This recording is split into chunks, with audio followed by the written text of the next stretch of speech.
I'm a little bit nervous, to be honest. I've pulled the caravan now 5 times. I haven't enjoyed it. I don't like the feeling of tugging back that you get when the caravan's behind you. It feels like my old first cars when their carburettor was about to, when the petrol mix was dodgy. But I've had a mechanic look at it. I've had a mechanic look at the caravan itself. The brakes aren't sticking. Everything appears to be reasonably okay with it. Well, very much okay. There's no issue at all. So I'm hoping to have a smooth and problem-free journey to Rookesbury Caravan Club site. We're on our way to the storage caravan to get it set up ready for a quick weekend away. We had planned to go last weekend, but the beast from the east, number 2, got in the way and scuppered our plans. Yesterday we had a flat tyre, on the car, but you know, we're not going to let that put us off. We've now got 2 new tyres on the front, and we're just going to go down. I'm going to check the tyre pressures on the caravan, check that everything's ready. Peter's going to load it up so that we're ready to go, so that when our son comes home from school we can just bugger off.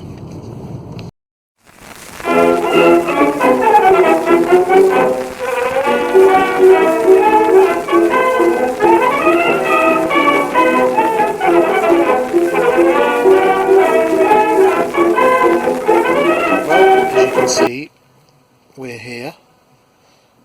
There's Dizzy and Glenn. Greatly relieved to have got here safely. It wasn't too bad a drive. The storage place is a bit muddy, so we had a bit of a squeaky bum time getting out of there, and we took one wrong turn off the main road, guided badly by Google.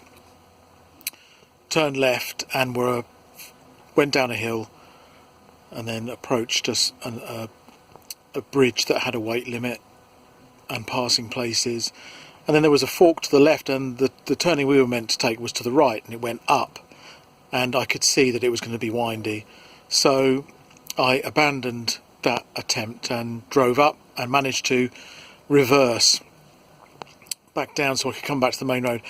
And I haven't reversed a caravan very often. That's only the second time, well, the third time. I did it once to get onto a pitch, once to reverse it onto the place at the storage place, and then this was the third time with cars coming and going and all the rest of it. And it's amazing what you can do when you're motivated. So I got there in the end, got back, and we are now safely set up at Rookesbury Caravan Club site, and our first impression is very good. Very friendly welcome, nice big pitches that were, even for me, relatively easy to get onto, and we're all set up nicely. Peter's just gone to do the washing. I'll just show you George. And Kevin Partner has kindly given me my spotlight on this channel. Clueless in a Caravan. That's it, isn't it? We're clueless in a caravan. Yeah. I really can't remember. And ain't that the truth? Yep. I assume you've seen Glenn and Dizzy. Peter's just gone to do the washing, I think, as you've been told. And this is our nice little caravan. Well, it's a bit of a... Yeah, I don't think that your mother's going to thank us for showing it as it is. I think we'll tidy it up and give people the tour. Yeah. Okay. Alright, that's the end of my speech.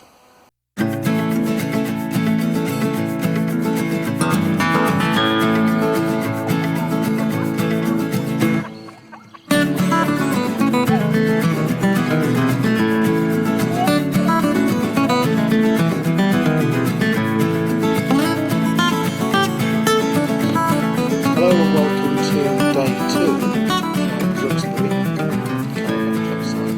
How did we sleep, George? Like a log.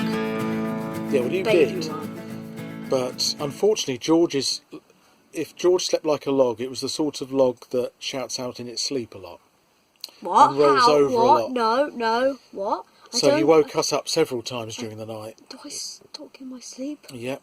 I do? Oh, I didn't You did know. last night. Oh. Okay. So I've found that when we come camping, whether it's in a tent or a caravan, I don't necessarily get as long an unbroken sleep as I do at home.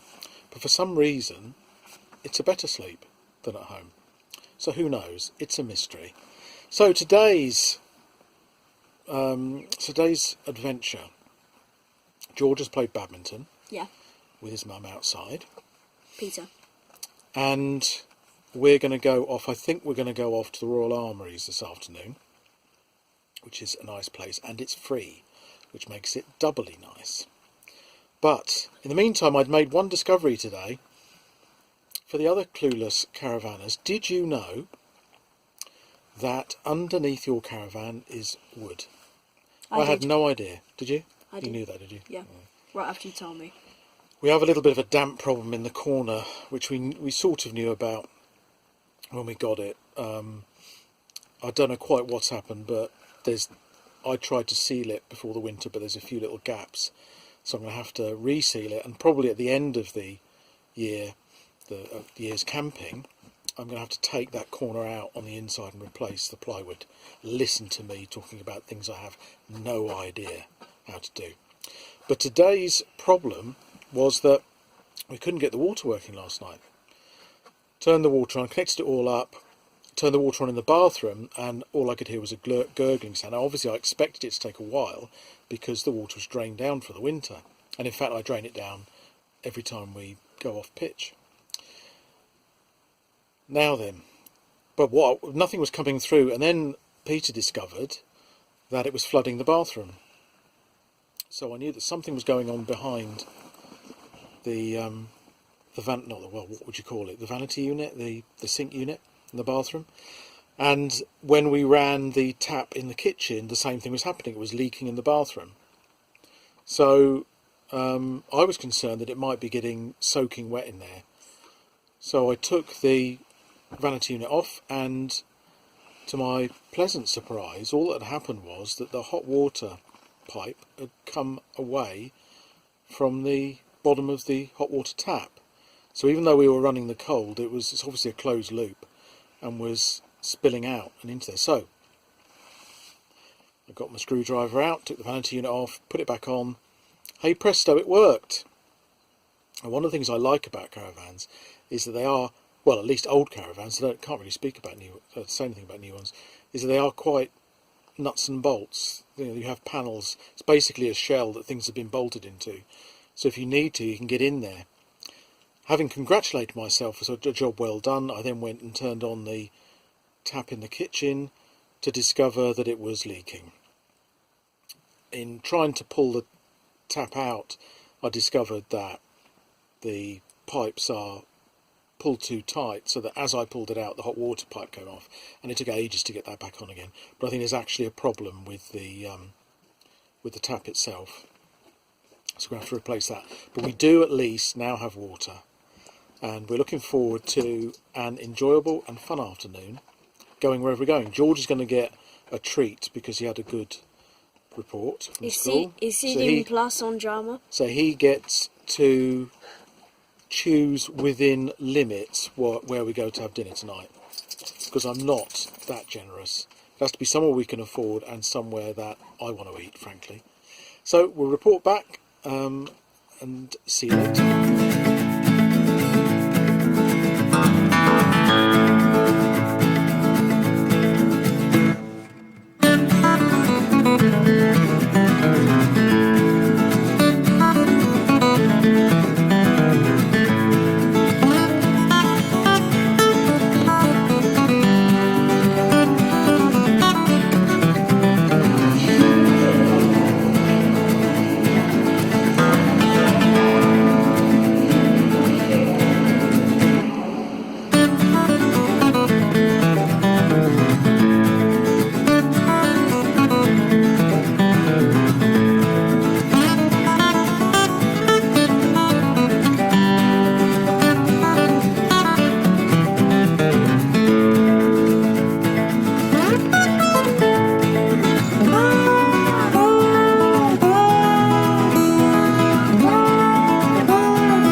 site near Fareham in Hampshire.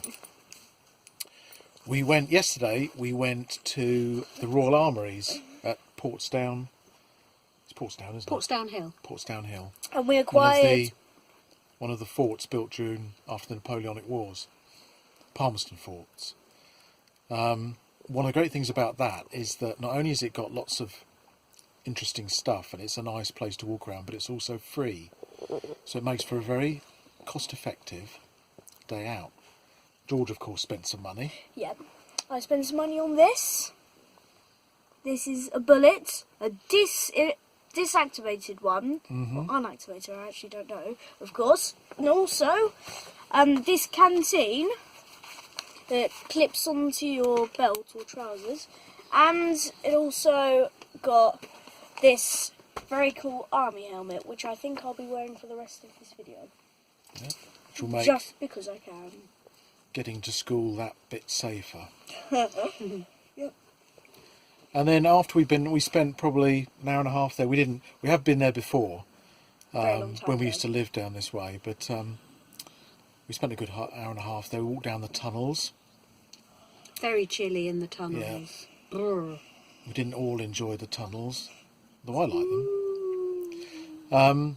And then we came back because we'd left the dogs in the caravan, and I had to wait behind for a bit to make sure that Glenn had stopped. Now they know I'm not wearing trousers. Oh, Mum! I Whoops, think you'll sorry. have to cut that bit out. Cut. Okay, yep, cut. I had to wait back at the caravan when Peter and George drove off to make sure that Glenn had shut up, because to begin with he was causing a bit of a scene. When we came back, we found that Dizzy was asleep as expected, on George's bed. But Glenn had managed to open the curtains, so we'd probably spent the entire time we were away looking out to see when we got back. Yeah, just peeping out. It was a little head-shaped hole in the curtain. He was quiet because I'd waited for long enough, and I also came ahead of the car to make sure that it all was quiet. And then we put the dogs in the car. We went to McDonald's in Cosham to celebrate George's good exam result, good report. Came back, and this time we decided to try the double bed setup in the front here, because it was a bit parky the night before, and one of us decided that the other of us had been too warm the previous night. So to be honest, putting the double bed up is a bit of a faff. I'm not sure I would bother very often. And then this morning it's not a particularly nice day, but it's okay. It's better than yesterday. It isn't raining. And Peter went and asked if we could have another couple of hours here, because we're supposed to leave at 12. But they've allowed us to stay till 2, so that means that we can relax a bit. We've now got the snagging list, or not, the repair list to get on with. I managed to fix this window here. I don't know whether you can see. Up here, this was snapped off, and I fixed it with some Sugru, which is like it's like a putty that sets. These cost about a tenner second hand on eBay, whereas that was three bits of Sugru for a £5. So and so far it seems to be holding well. So that's us for now. I'm a little bit nervous about the drive back, but I'm going to try and have nothing. I mean, to be honest, the journey we had down was about as simple as it could get. It's basically one road all the way, unless the sat-nav leads you astray, as it did in our case. But we're going to know not to make that mistake again. This is a nice site, and I think on a summer's day it would be absolutely wonderful. So I think we've found a winner here, and we're hoping for a problem-free and, dare I say, enjoyable drive home.